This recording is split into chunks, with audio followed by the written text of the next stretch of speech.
In this video, I'll be showing you how to make a general tolerance chart. The first step is you're going to want to open up your working drawing and move to sheet 1. Next, you're going to select the Annotate tab, move over and find the Tables section and select General Table. This window should pop up. Next thing you want to do is you want to change the number of columns to 2 and the number of data rows to 2 and click OK.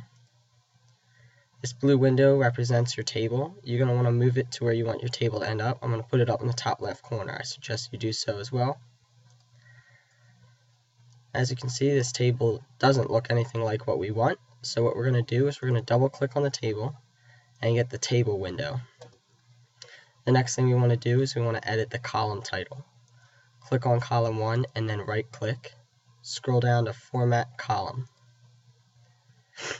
Now this window will pop up. We're going to change the column name, make sure your caps lock is on for this, to x.x equals. Before you close out, you want to make sure you change the heading to align left and the value to align left. Then click OK. We're going to do the same thing for column 2. Click on column 2, right click, Format Column. Now in this one we're going to do something a little different.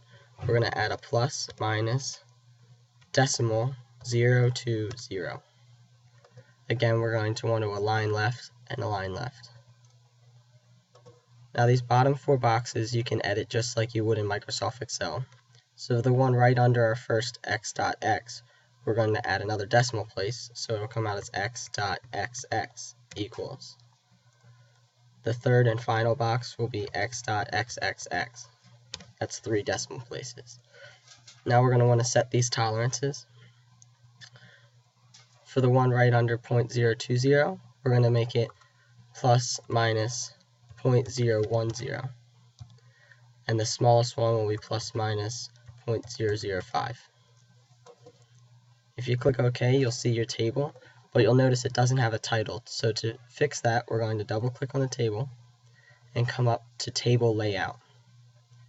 In some newer versions of Autodesk Inventor, this title box will be checked. If it's not, make sure it is, and you can change the name to Tolerance. Click OK and OK again, and there's your tolerance chart. The next thing you want to do is setting the precision for some of your dimensions. So if we move to sheet 2 and we see here that this dimension has a precision of 1 decimal place, that would mean it has a general tolerance, according to our tolerance chart, of plus or minus 0.020. Now let's say we want to make sure it was a little closer to our intended dimension. So we want to set the precision to 2 decimal places. To do that, we go back to our dimension, right click, and scroll down to Precision, and select the number of decimal places we want. In this instance, we'll say we'll want 2 decimal places. So we click 212, which shows us 2 decimal places. If you noticed, the dimension is changed from 6.6 to 6.63. And back on our general tolerance chart, that matches up with plus minus 0.01. Thank you for watching. Hope I helped.